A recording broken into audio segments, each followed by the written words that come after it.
오늘은 성령의 보내심을 받아라는 제목으로 함께 말씀을 나누도록 하겠습니다. 우리는 사도행전 13장 1절에서 3절의 말씀을 두 주에 걸쳐 이런 교회 되게 하소서 하는 그 소원과 기도를 담아 함께 말씀을 살펴보았습니다. 안디옥 교회는 정말 따라 배우고 싶은 본이 되는 교회였습니다. 오늘 이 본문의 말씀을 통해서 성령께서 하시는 일이 어떤 일인지, 교회는 그 일에 어떻게 반응을 해야 되는지 하는 그런 부분들에 대해서 살펴보려고 합니다. 먼저 지도를 하나 보고 시작하겠습니다. 잘 안 보이십니까?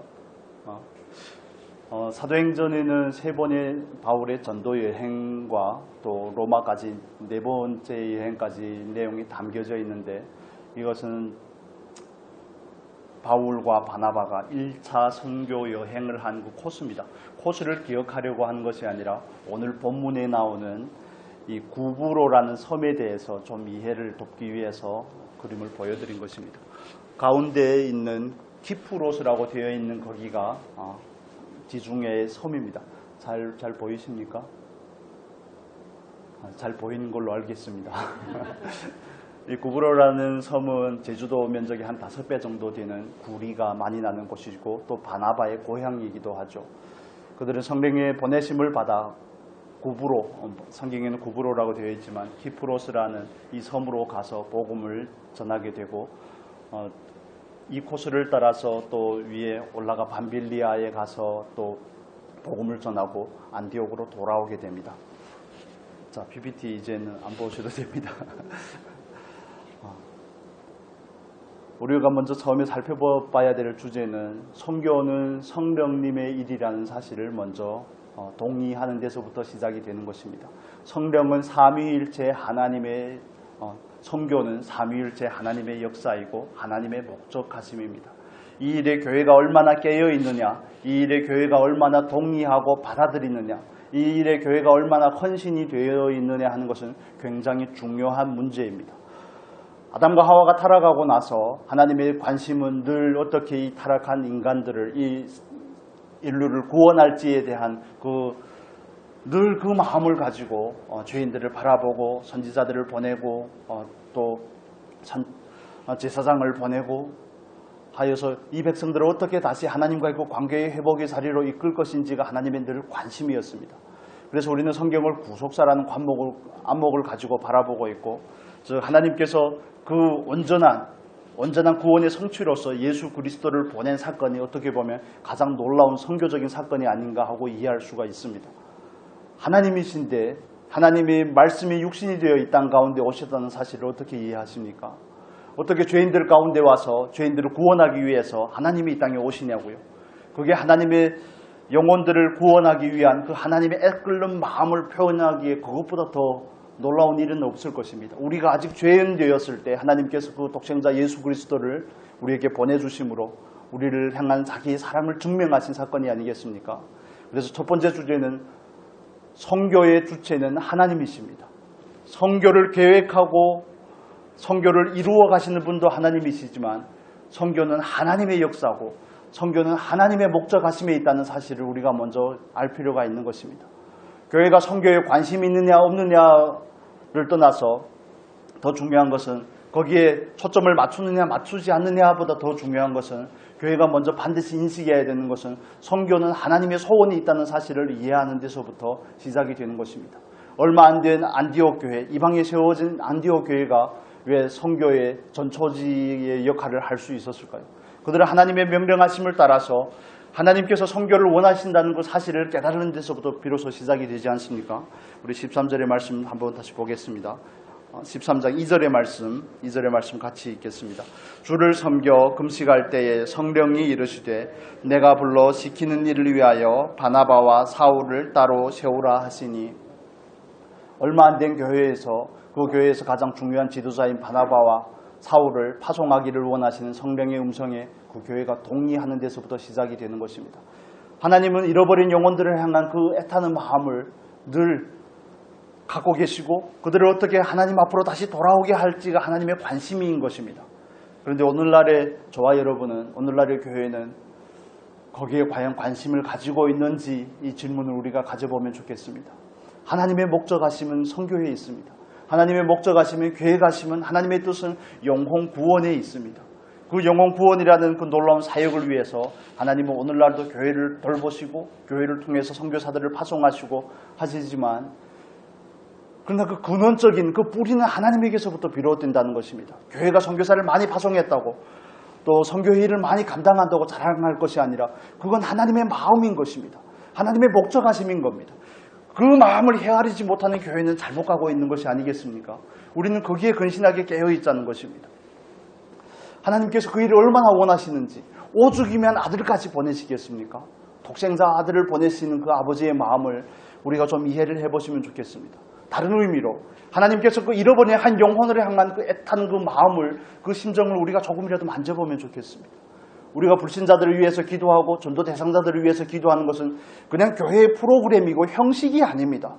잃어버린 영혼을 향한 그 애타는 마음에서 비롯되는 것입니다. 그 애타는 마음은 어디에서부터 시작이 되는 것입니까? 하나님의 마음이 우리 안에서 전이가 될 때 비로소 시작이 되는 것이죠. 그냥 통과 의례로 내가 예수를 믿었으니 다른 사람도 예수를 믿게 해야 되겠다는 것을 넘어서서 그건 사랑에서부터 시작이 되는 것입니다. 아버지의 마음을 이해하는 데서부터 시작이 되는 것입니다. 그런데 많은 경우에 우리는 영혼 구원을 향한 거기에 초점을 맞추는 것이 아니라 너무 바쁩니다. 내 삶이 너무 번잡하고 하나님의 목적하심보다 내 목적이 더 중요하고 하나님이 생각하는 그 거시적인 정말 넓고 위대하신 하나님의 뜻보다는 내 생각이 늘 중요하고 내가 더 중요하고 내 소원이, 내 입장이 더 중요해서 그걸 우리가 방치해 놓고 있는 것은 아닌지 돌아볼 필요가 있다는 것입니다. 그러면 얼마만큼 열정을 내야지 하나님의 마음을 이해하는 겁니까? 이렇게 질문하실 수도 있겠지만 외적인 행위에 먼저 나는 과연 영혼 구원이 하나님의 목적이라는 사실을 동의하고 있는지, 하나님께서 나를 향한 부담이라는 사실에 대해서 과연 얼마나 동의하고 있는지, 아직도 잃어버린 영혼들을 바라보면서 내 아픔에 내 마음에 애통함이 없고 믿지 않는 가족들을 바라볼 때 그들을 향한 탄식과 기도가 없다면 나는 과연 한 영혼의 가치를 바르게 이해하고 있으며 하나님의 그 마음을 과연 만지고 있는지를 살펴보자는 것입니다. 얼마나 열정을 내서 외적인 행위를 하기보다 먼저 하나님의 마음을 이해하는 것이 먼저입니다. 교회는 그 마음을 가진, 하나님의 마음을 가진 그 대리자로서 이 땅에 있는 것이 아니겠습니까? 그게 교회가 해야 될 일인 것이죠. 뭐 선교에 올인내라, 선교에 헌신내라, 이것보다 그 하나님의 마음을 가지고 나아가자는 겁니다. 우리 교회만 생각을 한다면 안디옥 교회가 어떻게 가장 중요한 두 지도자를 파송할 수가 있겠습니까? 성령께서 그들의 예배드리는 현장에, 금식하는 그 현장에 찾아오셔서 성령께서 명령하신 일이 선교가 아니겠습니까? 영혼 구원을 위해서 바울과 바나바를 따로 세우라는 것입니다. 그들을 보내시기를 원하시는 성령의 사역. 그렇다면 우리의 입장에서 이렇게 생각해 볼 필요가 있습니다. 우리가 교회라는 입장에서 우리 교회는 과연 이 하나님의 부르심에 얼마나 동의하고 있는지, 얼마나 동참하고 있는지, 나는 직접 나아가지는 못한다고 할지라도 이 선교의 사역을 위해서 얼마나 나를 드리고 있는지, 각자의 믿음의 분량을 따라서입니다. 나는 과연, 저는 그 질문이 한 주 동안 계속 마음 가운데 그 질문이 있었습니다. 나는 과연 영혼 구원이 하나님의 목적과 가침이라는 사실에 대해서 얼마나 동의하고 있는지, 잃어버린 영혼들을 바라보며 아직도 돌아오지 아니한 열방을 바라보는 그 하나님의 마음을 나는 가지고 있는지, 그 마음이 없다면, 그 마음에서 시작이 되지 않는다면 선교도 어떻게 보면 사람이 일일 수가 있습니다. 선교를 이해하면서 중요한 한 가지 개념이 있습니다. 선교는 하나님의 선교라는 것이죠. 선교는 하나님의 일입니다. 하나님께서 주체가 되시고 하나님께서 시발점이 되시고 하나님께서 온전한 그 목적하심으로 하나님께서 시작하시는 일이라는 겁니다. 안디옥 교회는 선교를 해야 되겠다고 생각한 것이 아니라 하나님께서 먼저 찾아오셔서 선교를 명령하신 거 아니겠습니까?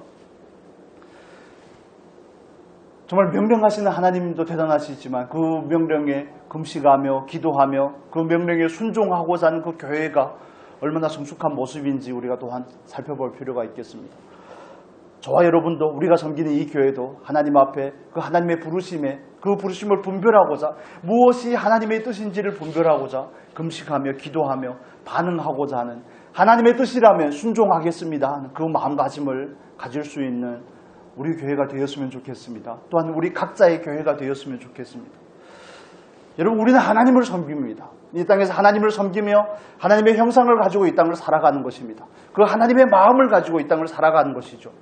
그런데 우리의 삶 가운데서 하나님의 마음을, 하나님의 그 애타하는 그 심령을 조금도 다른 사람들이 인지할 수 없다면 과연 나는 하나님을 믿는 사람이 맞는가? 이런 질문을, 근원적인 질문들을 가져볼 필요가 있는 것입니다. 선교를 하라고 닥달을 하는 것이 아니라 거기에 관심이 없다는 것은 하나님의 마음에 관심이 없다는 것이고, 하나님의 마음에 관심이 없다는 것은 하나님을 만나지지 않는다는 것을 이해하셔야 되는 것입니다.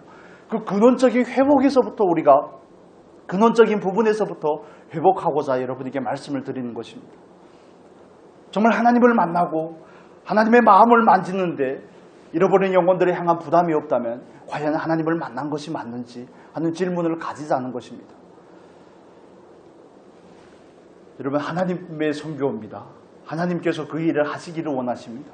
그 일을 하시기를 원하셔서 우리에게 그 부담을 준다면 우리가 정말 선뜻 나서서 정말 추호의 망설임도 없이 발벗고 나설 수 있는 그 성숙함이 저와 여러분에게 있으면 좋겠습니다. 조금 얼마나 한다고 생색을 내는 것이 아니라 그 일에 동참할 수 있는 우리 교회가 되고 또한 저와 여러분이 되면 좋겠습니다.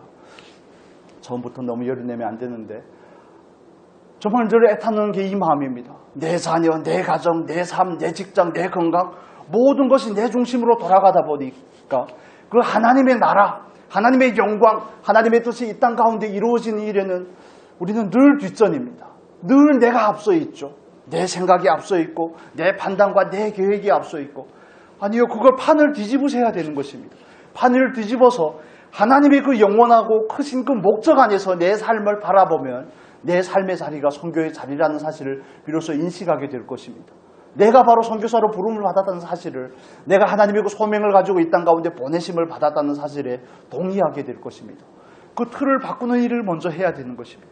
판을 바꾸셔야 됩니다. 여러분, 왜 직장 생활을 하십니까? 왜 건강을 관리하며 왜 자녀들을 양육하고 왜 인간관계를 하고 왜 이 세상을 살아갑니까? 그 목적하심이 어디에 있습니까? 하나님께서 보낸 인생들이 아니겠습니까? 저와 여러분은 하나님께서 보낸 인생입니다. 무엇을 위해서 보내셨습니까? 무엇을 위해서 보내셨습니까? 구원을 위해 보낸 인생이 아니겠습니까? 그렇다면 우리의 모든 삶 가운데서도 그 구원하심이 목적이 되어야 되지 않겠습니까?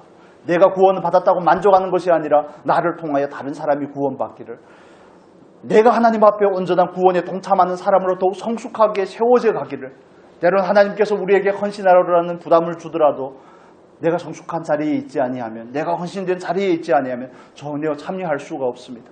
하나님의 뜻을 가볍게 그냥 무시하고 지나갈 때가 얼마나 많습니까? 여러분, 우리가 있는 이 자리에 대해서 먼저 인식할 수 있기를 바랍니다. 바울과 바나바뿐만이 아니라 저와 여러분이 다 각자가 삶의 자리에서 선교사로 부름을 받았다는 사실을 이해하시면 좋겠습니다. 그게 하나님께서 우리를 이 땅 가운데 보내신 목적이라는 사실을 먼저 이해하시면 좋겠습니다. 모든 삶을 그 목적에 맞추셔야 되는 것입니다. 건강도 일도 모든 삶을 거기에 먼저 맞춰야 되는 것입니다. 내 삶을 돌보고 나서 하나님의 일을 돌보는 것이 아니라, 생각하는 것이 아니라, 내가 하나님을 위한 일이라면 우리가 하는 그 삶의 자리가 곧 선교의 자리가 아니겠습니까? 우리가 하는 그 삶의 자리가, 살아가는 그 삶의 자리가 곧 땅끝이 아니고 우리가 그 자리에서 증인의 역할을 하는 게 아니겠습니까? 여러분, 정말 우리가 깊이 그 하나님의 마음을 이해하면 좋겠습니다. 언제 나라는 이 틀을 깨고 나올지, 아직도 생각하는 것이, 깨닫는 것이, 말하는 것이 어린아이와 같은 그 자리를 벗어나서 정말 신령하고 순전한 그 말씀을 복음으로 말미암아 예수 그리스도의 장성한 분량에 이르는 저와 여러분이 될 수 있기를 바랍니다. 그래야 하나님의 그 거시적인 안목을 가질 수 있습니다.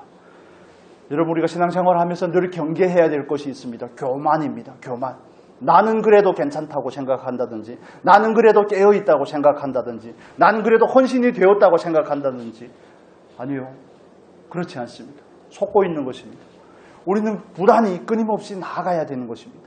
하나님께서 원하는 그 자리까지, 하나님의 형상이 온전히 드러나기까지, 나를 통해 예수가 온전히 사라지어 표현이 되기까지 우리는 끊임없이 나아가야 되는 것입니다.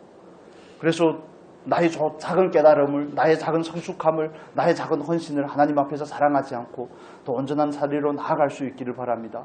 우리는 그 선교라는 그 삶을 위해서 부름을 받은 존재라는 사실에 우리가 온전한 동의가 있기를 예수님의 이름으로 축복합니다. 동의되어지지 않는다면 하나님 앞에 이렇게 기도하셔야 됩니다. 하나님, 목회자가 그랬다는 것이 아니라 성경에는 이렇게 말한다고 하는데 나는 거기에 대해서 전혀 관심이 없습니다. 하나님, 증인이 되는 삶이, 땅끝까지 복음을 전파하는 삶이, 영혼 구원의 삶이 하나님의 목적이고 거기에 하나님의 의도와 하나님의 마음이 있다고 말하는데, 목사가 피 터지게 말하지만 나는 거기에 대해 전혀 마음에 요동도 없고 동의도 없고 전혀 관심이 없습니다. 하나님, 이 마음이 어찌 된 것입니까? 이 질문을 가지고 하나님 앞에 나아가야 되는 것입니다. 제가 제 얘기를 하는 게 아니고 하나님의 말씀을 여러분에게 말씀하는 것이 아니겠습니까? 이 시간에 하나님의 편에 들어서 여러분에게 말씀하는 거 아니겠습니까? 말씀을 드리는 거 아니겠습니까? 관심이 없다면 왜 관심이 없는지, 나의 관심이 없으면 어디에서부터 비롯됐는지, 이런 질문들을 가져야지 근원적인 삶이 바뀔 수가 있는 것입니다. 그러지 않으면 늘 흉내내다 말게 되는 것입니다. 여러분, 정말 간절히 소원하고 간절히 권면을 드립니다. 나는 과연 하나님의 마음을 가진 자가 맞는가?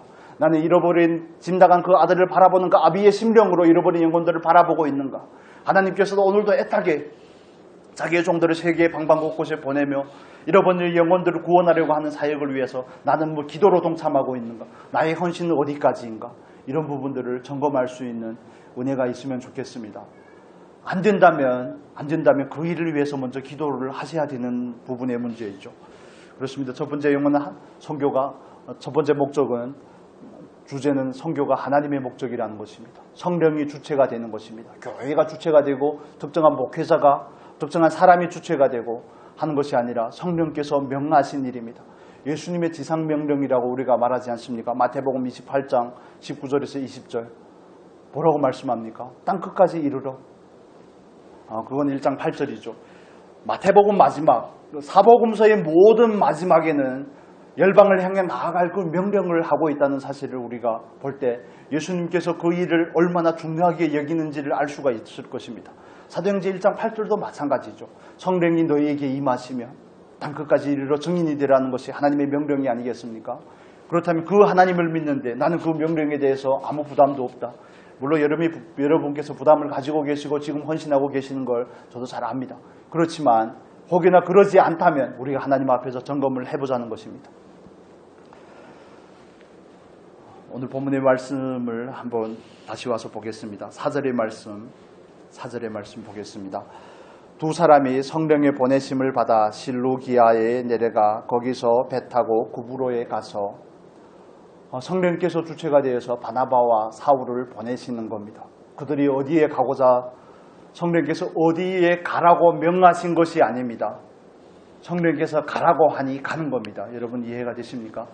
하나님께서 아브라함에게 나타나셔서 내가 네게 지시할 땅으로 가라고 하면 아브라함은 그냥 나서는 겁니다. 그 나서는 곳이 자기에게 익숙한 장소일 수가 있고, 바나바와 바울이 그랬던 것처럼 구브로로 먼저 내려갔는데 자기에게 익숙한 곳으로 가는 것일 수도 있지만, 그러나 그 주체는 성령이라는 사실을 우리가 잊지 않으셔야 되는 것입니다. 그런데 이 본문에서 3절과 4절에 다 보내다라는 표현이 있지만 이건 두 가지는 다른 의미를 가지고 있습니다. 3절의 말씀에 보면 이에 금식하며 기도하고 두 사람에게 안수하여 보내니라. 여기에서 보내다는 뜻은 석방하다는 뜻을 가지고 있습니다.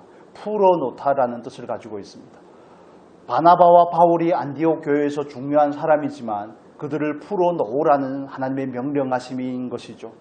다른 의미로 또 한 가지를 말씀을 드리면 그들을 풀어놓아 다른 사람들을 풀어놓게 하라는 의미를 가지고 있습니다. 그들을 풀어놓아 가난에 얽매여 있고 마귀의 권세에 억눌려 있는, 죄와 질병 가운데 얽매여 있던 그들을 풀어놓기 위해서 그들을 보내라는 것입니다.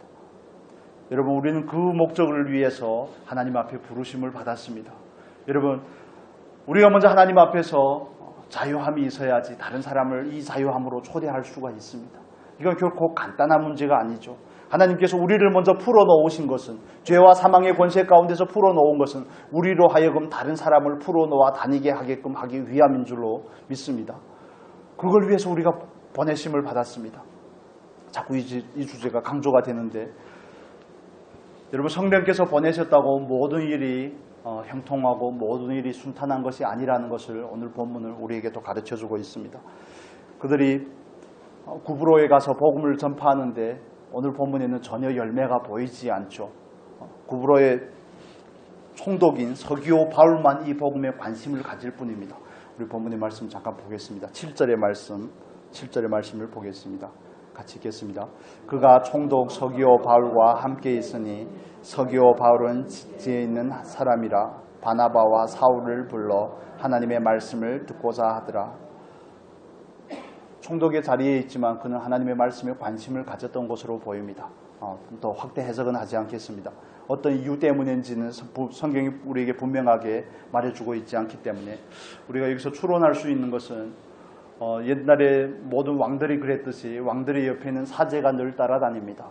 그래서 여기서 본문에 등장하는 이 엘루마라는 또 바예수라는 이 마술사는 총독이 조언하는 고대의 사제들과 같은 그런 역할을 하지 않았는가, 이 정도로 이해합니다. 예를 들어서 다윗 왕에게는 누가 있습니까? 나단이라는 선지자가 있고 갓이라는 선지자가 있죠. 히스기야에게는 엘리야가 아니라 이사야라는 선지자가 있듯이 그런 것과 비슷하게 이해하면 되겠습니다. 그런데 그들이 서기오라는 총독이 복음에 관심이 있는데 그 복음을 가로막고 있는 자가 있죠. 누굽니까? 마술사입니다. 바예수, 유대인인 것으로 보이는데 그래서 이름은, 바예수라는 이름은 여호수아의 아들이라는 뜻입니다. 다른 의미로 말하면 예수의 아들이라는 이름을 가졌습니다. 그런데 그는 마술사로서 역할을 하고 있고 권력의 빌부터 기생하고 있는 모습을 볼 수가 있습니다. 그런데 바울은 그를 뭐라고 말합니까? 거짓과 악행이 가득한 자요. 우리 10절의 말씀 보겠습니다. 10절 같이 읽겠습니다. 이르되 모든 거짓과 악행이 가득한 자요 마귀의 자식이요 모든 의의 원수요 길을 굽게 하기를 그치지 아니하겠느냐. 그가 총독이 믿지 못하게끔 힘쓰니까 바울이 성령이 충만하여 그를 저주하는 장면을 우리가 볼 수 있습니다. 성령께서 보냈다고 해서 열매들이 주렁주렁 열리는 것이 아닙니다. 그들은 어디에서부터 어디까지 갑니까? 구브로에 내려가서 살라미에서, 우리가 아까 지도에서 봤지만 살라미에서 바보라는 그 도시까지는 길이가 180km입니다. 순천에서 어디까지 가는 거리입니까? 공주, 천안 가까이 가는 그 섬을 통과하는 기간 동안 전혀 열매가 보이지 않고 오직 이 한 사람이 복음에 관심을 가지는데 또 그것을 방해하는 세력이 있습니다. 여러분, 한 영혼이 구원을 받는 일을 마귀가 얼마나 회방하는지를 인식을 하시면 좋겠습니다. 여러분, 우리는 영적인 존재입니다. 우리는 영적인 존재입니다. 하나님도 영적인 존재시고 우리도 영적인 존재고 마귀도 영적인 존재입니다. 우리가 살아가는 이 모든 삶은 우리는 영적인 전쟁의 한 복판에서 살아갑니다. 아무리 과학이 발달하고 아무리 문명이 좀 세련돼 보인다고 할지라도 영적인 존재라는 사실은 거부할 수 없는 사실인 것입니다. 그런데 우리가 아직도 우리가 영적인 전쟁터에 있다는 사실을 망각한 채 눈에 보이는 것을 쫓아가고 세상의 문명을 쫓아가고 세상의 가치를 쫓아가고 있다면 우리는 정말 속고 사는 것입니다. 마귀의 역할은 오늘도 한 영혼이 구원을 받지 못하게 하는 것이 마귀가 하는 역할이고 오늘도 그리스도인이 성숙한 그리스도인으로 자라나지 못하게 하는 것이 마귀가 하는 역할인 것입니다. 그리스도인으로서 아무 쓸모가 없는 그리스도인으로 남게 하는 것이 마귀가 오늘날도 하는 일이죠. 그런데 우리가 그것을 전혀 캐치하지 못하고 있다면 우리는 지금 속고 있는 것입니다. 여러분, 우리가 믿지 않는 영혼들을 위해서 우리 같이 중보합시다 하고 기도했지만 여러분, 기도할 때 이해하셔야 될 게 있습니다. 마귀가 그들을 사로잡고 있다는 사실을 이해하셔야 되는 겁니다. 내가 그에게 복음을 전하는 거, 논리가 있어서 그가 예수를 믿게 되는 것이 아닙니다. 내가 아무리 설득을 잘해서 그에게 잘해줘서 그가 예수를 믿게 되는 것이 아니라 거기에는 하나님의 절대적인 은혜가 필요한 것이고 그를 가로막고 있는 마귀의 권세가 묶임을 받아야지 그 세간을 늑탈할 수가 있는 것입니다. 여러분, 이해가 되십니까? 그 집에서 주인 노릇하는 마귀의 세력을 결박을 해야지 그가 하나님 앞으로 돌아올 수가 있는 겁니다. 우리가 그냥 기도한다고 되는 일이 아닙니다. 그래서 이 일을 하기 전에 우리가 먼저 준비가 되어야 되겠죠. 하나님의 전신갑주를 입은 저와 여러분이 되어야 되는 것입니다. 정말 자기 믿음의 실력을 따라서 마귀에게 명령을 하셔야 됩니다. 여러분, 이해가 되십니까? 내가 예수도 알고 바울도 안 돼 너는 누구냐 하는 이런 꼴을 당할 수가 있습니다. 마귀를 명령한다고 예수의 이름으로만 되는 것이 아니라는 사실을 이해하시면 좋겠습니다. 마귀가 그 일을 얼마나 많이 회방하고 있는지, 에덴에서부터 지금까지 예수께서 다시 오기까지 얼마나 그 구원의 사역을 방해하고 있는지를 이해하셔야 됩니다. 오늘도 믿지 않는 영혼들을 사로잡고 자기가 왕노릇하며 그들의 마음의 생각과 정말 육체의 원하는 것을 따라 살게 하며 이 세상에서 자기가 주인된 삶을 살아가게끔 그들을 유혹하고 그들을 미혹하고 있지 않습니까? 그래서 세상의 가치를 쫓고 명예를 쫓고 돈을 쫓고 세상의 부귀함을 쫓고 편안함을 쫓고 하는 거, 그거 다 마귀가 하는 일입니다. 종교를 통해서, 문화를 통해서, 세상의 가치를 통해서 구원을 못 받게 하는 거, 하나님을 모르게 하는 거, 이거 다 마귀가 하는 일이죠. 여러분, 우리 주변의 가족들이나 또 친지들 중에 믿지 않는 분들을 위해서 기도할 때 마귀의 권세가 먼저 결박을 받아야 되는 것입니다. 마귀 권세가 결박을 받아야지 하나님께서 그에게 비로소 주인 노릇을 할 수가 있는 것이 아니겠습니까? 영적인 전쟁터에 있다는 사실을 부디 인식할 수 있기를 예수님의 이름으로 축복합니다. 이건 크기의 문제가 아닙니다. 이건 존재의 문제이죠. 마귀에게 속했냐 하나님께 속했냐의 문제인 것입니다. 왜 누구는 누구에게 복음을 전하면 그 사람은 잘 회심을 하지 않을까? 그가 하나님께 속한 사람이 아니기 때문에 그렇습니다. 마귀가 그를 사로잡고 있기 때문에 그렇습니다. 그래 우리는 함께 기도할 때마다 성령의 충만함을 우리가 힘입고 하나님의 전신갑주로 우리가 힘입고 그 세력을 결박하고자 하는 것입니다. 하나님을 가까이 하라, 마귀를 대적하라고 말씀하지 않습니까? 마귀를 대적해야 되는 것입니다. 마귀는 오늘도 정말 열심을 냅니다. 열심을 내요. 오늘 사자와 같이 두루다니며 삼킬 자를 찾는데 어떻게 하면 한 영혼이 구원을 받지 못하게 할까? 어떻게 하면 우리의 믿음을 약화시킬까? 어떻게 하면 우리의 시선이 하나님과 떨어져서 세상을 바라보게 할까? 어떻게 하면 하나님을 향한 추구를 잃어버리게 할까? 눈에 보이는 것을 바라보며 살게 할까?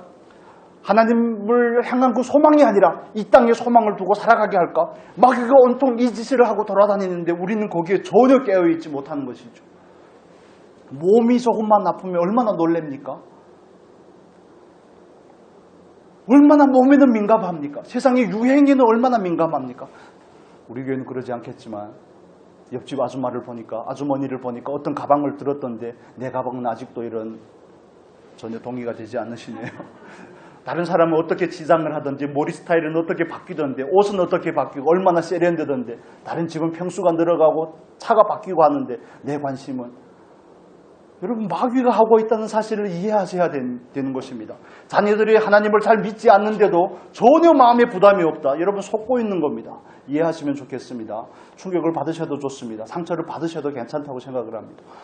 깨어나셔야 되는 겁니다. 마귀가 오늘도 그 일을 하고 있다는 것. 어떤 미지근하게 교회 생활을 하게 한다든지 전혀 추구가 없이 살아가게 한다든지 영혼을 사모하지 않고 오늘날 이 땅을 목적하며 살아가게 한다든지 신앙을 일종의 지식으로만 이해하고 있게 한다든지. 한국 교회의 신앙이 얼마나 지금 왜 그렇게 약화가 되어 있습니까?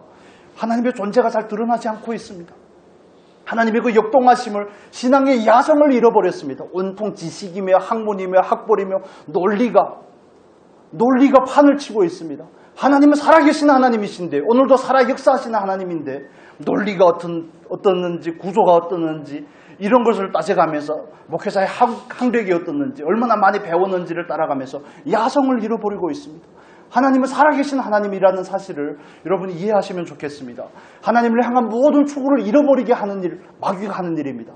왜 뜬금없이 하나님을 향한 추구를 잃어버리고 기도하기도 싫고 교회에 나오기도 싫고 말씀을 읽기도 싫고 교회 봉사에 참여하고도 싶지 않고, 이 모든 일이 우리 개인에게서 비롯되는 것이 아니라 마귀가 그 일을 하고 있다는 사실을 이해하셔야 됩니다.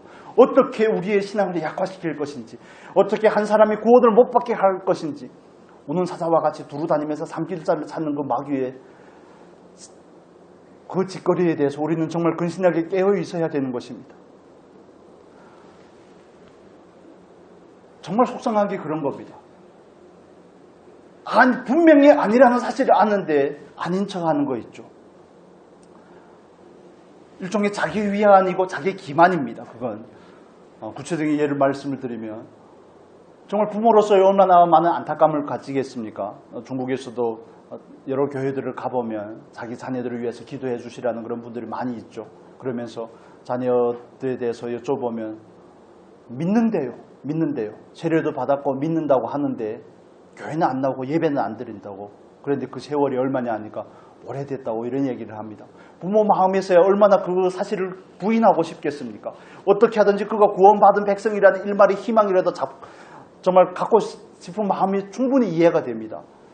그렇지만 정말 죄송한 얘기지만 그런 부분에 있어서 하나님 앞에 정직하게 서야 되는 것입니다.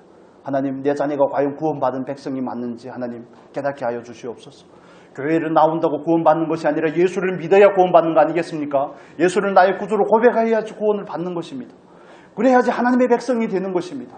교회를 나오는 그 시간으로 연륜으로 안 되는 겁니다. 하나님의 말씀이 그에게 들려지도록 그걸 먼저 기도해야 되지 않겠습니까? 그래서 부모님들에게 늘 고면을 하는 게 그런 얘기죠. 그래, 좋습니다. 부모, 당신이 그런 일말의 희망이라도 있다는 거 정말 좋지만, 그러나 우리는 하나님 앞에서 정직하게 그 영혼을 위해서 기도해야 됩니다. 하나님께서 그 영혼을 얻으시기를, 하나님께서 마귀가 움켜쥐고 있는 그 마귀의 권세 가운데서 그를 건져내시기를 기도해야 됩니다. 여러분, 오늘날에도 마찬가지입니다. 구원을 받는 일을 마귀가 반대할 뿐만 아니라 많은 거짓 선지자를 이 땅 가운데 보내서 믿는 사람들의 신앙까지 흔들리게 하는 것이 마귀가 하는 일입니다.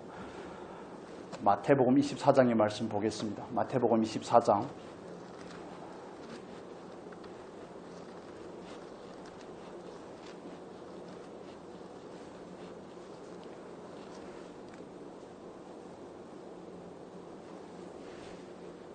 마태복음 24장 23절에서 24절 같이 읽겠습니다. 23절 24절 같이 읽겠습니다. 그때에 사람이 너희에게 말하되 보라 그리스도가 여기 있다 혹은 저기 있다 하여도 믿지 말라. 거짓 그리스도들과 거짓 선지자들이 일어나 큰 표적과 기사를 보여 할 수만 있으면 택하신 자들도 미혹하리라. 아멘. 할 수만 있으면 택하신 자들도 미혹하리라. 미혹하다는 뜻이 이런 뜻을 가지고 있습니다. 길을 잃게 하다, 엇나가게 하다. 이건 오늘날의 이단들이 하는 일이 아니겠습니까? 이 세상의 풍조가 하는 일이죠. 그런데 그런 데 대해서 우리는 전혀 자기를 방어하지 않고 전혀 깨어있지 않다면 어떻게 된 일입니까? 우리는 그 미혹에 대해서 바르게 분별할 수 있는 그런 지각을 가져야 되는 것입니다. 그래서 요한 사도는 이렇게 우리에게 권면을 하죠. 이 말씀을 보겠습니다. 요한일서 4장입니다. 요한일서 4장.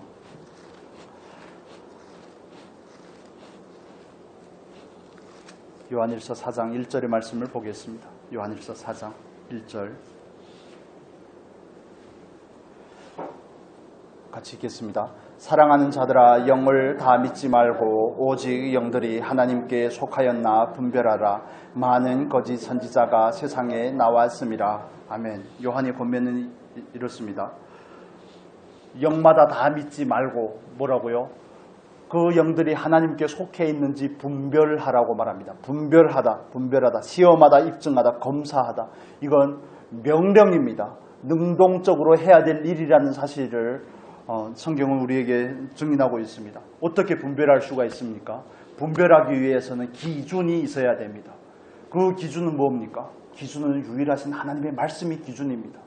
그래서 신앙은 제가 여러분에게 자꾸 강조하는 것처럼 신앙은 말씀을 배우는 과정이라고 말씀을 드리는 것처럼 말씀이라는 기준이 없으면 분별할 수가 없습니다. 교회에 온다고 분별이 되는 게 아닙니다. 말씀이라는 기준이 있어야 분별이 되는 것입니다. 기준이 있어야 옳고 그름이 분별이 되고 사실과 거짓이 분별이 되는 것입니다. 그러지 않으면 이단 할 때 뭐가 다르다는 겁니까? 마지막이 다르다는 겁니다. 끝이 다르다는 것이죠. 끝이 상이하다는 겁니다. 그것과 같이 우리가 분별하기 위해서는 뭐가 있어야 됩니까? 말씀이 있어야 됩니다.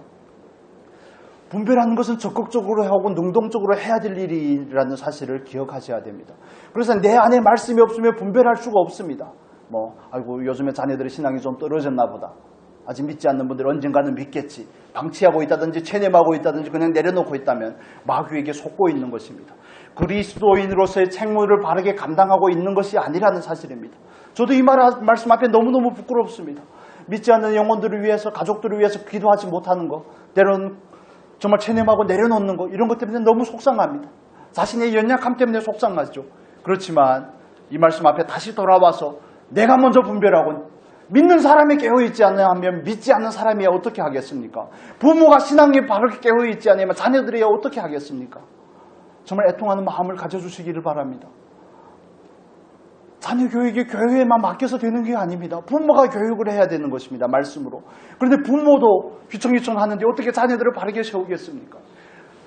여러분 놀라지 마셔야 됩니다. 정말 놀랄 일들이 많이 생길 겁니다. 언젠가는 자녀가 동성인 친구를 찾아와서 결혼한다는 일이 생길지도 모릅니다. 정말 언젠가는 자녀가 와서 나는 남자야 여자야 하는 이런 질문을 우리에게 할지도 모른다는 사실이 깨어 있어야 되는 것입니다.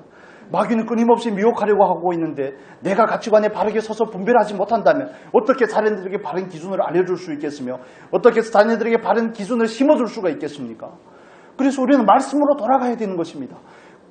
기적과 이적에 너무 관심을 가지시면 안 됩니다. 그리스도인은 진리라는 말씀 위에 서는 게 그리스도인인 것입니다. 거짓 기적과 거짓 이사들이 정말 판을 치는 이 세상입니다. 여러분, 우리는 말씀이란 본질로 돌아가서 오늘도 마귀가 하는 그 일을 바르게 분별하실 수 있기를 바랍니다. 내 신앙이 약화된 거 그냥 내가 사모함이 없는 것이 아닙니다. 마귀가 그 일을 하고 있다는 사실을 기억하셔야 됩니다. 나로 하여금 쓸모없는 그리스도인으로서 하나님의 목적과는 전혀 상관없는 그리스도인으로 살게 하고자 하는 마귀의 계략이라는 사실을 깨달아야 되는 것입니다. 우리는 영적인 전쟁하는 그 틈바구니에서 살아가고 있습니다. 그 한가운데서 살아가고 있습니다. 저와 여러분이 살아가는 그 모든 목적이 하나님의 목적과 일치할 수 있기를 예수님의 이름으로 축복합니다. 마귀의 계획에 대해서 바르게 분별할 수 있기를 예수님의 이름으로 축복합니다. 바르게 분별하기 위해서 말씀이 있어야 되는 겁니다. 요한일서 2장 26절에는 또 이렇게 권면을 합니다. 이 말씀만 보겠습니다. 27절이군요. 요한일서 2장 27절 앞으로 넘기셔서 같이 읽겠습니다. 너희는 주께 받은 바 기름 부음이 너희 안에 거하나니 아무도 너희를 가르칠 필요가 없고 오직 그의 기름 부음이 모든 것을 너희에게 가르치며 또 참되고 거짓이 없으며 너희를 가르치신 그대로 주 안에 거하라 이렇게 말씀합니다. 여기서는 뭐라고요? 주 안에 거하라고 말씀합니다. 분별할 수 있는 방법이죠. 성령의 기름 부음이 성령께서 우리 안에 거하시고 누구도 가르칠 필요가 없지만 그래도 그 말씀이라는 것을 전제로 하는 것인데 주 안에 거하라고 말합니다. 우리가 주님 안에 거하고 주님의 말씀이 우리 안에 거할 때 우리는 바르게 분별할 수 있는 줄로 믿습니다. 그래서 우리가 말씀을 암송하고 말씀을 읽고 하는 이런 모든 일들에 열심을 내주셔야 되는 것입니다. 그냥 강조를 하는 것이 아니라는 사실을 이해하시면 좋겠습니다. 여러분, 이 터가 없으면 어디에 신앙이 세워지겠습니까? 터가 없고 기준이 없으면 어떻게 분별할 수 있겠습니까? 그래서 말씀이 우리 안에 있어야지 바르게 분별하고 마귀가 하는 일이 무엇인지를 바르게 이해할 수가 있고 마귀가 우리의 자녀들 가운데 우리의 가정 가운데 이 시대의 문화 가운데 가치 가운데 일하는 일들이 보여지게 될 것입니다. 그러면 우리는 담대히 나서서 싸워야죠. 싸워야 되는 겁니다. 우리는 군사로 부름을 받았기 때문에 그렇습니다. 내가 먼저 무장하고 싸워야 되는 것입니다. 마귀야 물러가라고 싸워야 되는 것이죠. 믿는 내가 깨어있어 싸우지 못하는데 누가 대신 싸울 수가 있겠습니까? 그러면 그냥 믿음이 연약한 사람이라든지 아니면 믿지 않는 사람들은 그냥 밥이 되는 겁니다. 예수님께서 베드로에게 말하죠. 마귀가 너를 밀 까부르듯이 갖고 논다고 말합니다.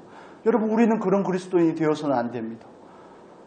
성령이 충만한 사도 바울처럼 성령이 충만한 마귀의 계계를 파악하고 예수 이름으로 물리칠 수 있는 저와 여러분이 되어야 될 줄로 믿습니다. 신앙은 지식이 아닙니다. 신앙은 관념이 아니고 어떤 논리가 아닙니다. 그걸 넘어서는 역독적인 하나님을 경험하는 것이 신앙이 아니겠습니까? 하나님이 내 안에 계신다면서요. 저는 여러분 안에 하나님께서 계신다면서요.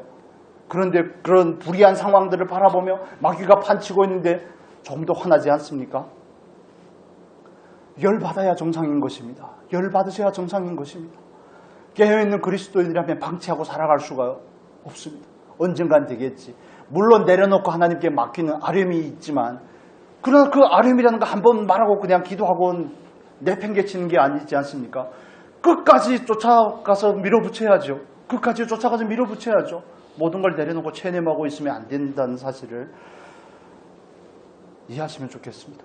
그러나 우리가 또 한 가지 우리에게 위로가 되는 것은 성령께서 보내셨다면 그 어떤 방해가 있다고 할지라도 성령께서 반드시 열매를 맺는다는 사실입니다. 베드로가 바울이 명령함으로 인해서 그 서기오가 어떻게 됩니까? 예수를 믿게 되죠. 놀라운 기적을 보고 이사를 보고 예수를 믿게 됩니다. 성령께서 파송하신 일에는 성령께서 열매를 맺습니다. 주체는 전혀 변하지 않습니다. 그래서 저와 여러분이 늘 하나님 앞에서 깨어 있어야 될 부분이 과연 성령께서 명하신 것이 맞는가? 성령께서 명하신 것이 맞다면 그 과정 가운데 또 성령의 인도하심이 있어야 됩니다. 그래야 그 결과를 성령께서 성취한다는 사실입니다. 여러분, 성령께서 열매를 맺기까지 저와 여러분이 정말 준비되어서 온전히 쓰임받을 수 있기를 예수님의 이름으로 축복합니다. 여러분, 우리가 깨어 있읍시다. 여러분, 우리가 정말 바르게 분별합시다. 바르게 분별하여 성령의 충만함을 구하고 정말 대적하는 저와 여러분이 됩시다. 어떻게 그리스도인인데 하늘을 소망하는 사람이 이 땅에 속한 사람처럼 살아갈 수가 있겠습니까? 잠시의 연약함이 있을 수 있겠지만 다시 깨어나서 다시 마음의 옷깃을 여미고 정말 하나님 앞에 마음을 확정하고 나아갈 수 있는 저와 여러분이 되면 좋겠습니다. 성령의 보내심을 받아 순종해서 그 성령의 열매가 우리의 삶 가운데서 이루어지기까지, 열매가 맺혀지기까지 우리가 달려갈 수 있었으면 좋겠습니다. 그런 저와 여러분이 다 될 수 있기를 예수님의 이름으로 축복합니다. 이 시간 우리 잠깐 같이 통성으로 기도하면 좋겠습니다. 우리에게 주신 말씀을 따라서 하나님 깨어있기를 원합니다. 하나님 정말 군사로서의 그 마음가짐을 가지고 나아가기를 원합니다.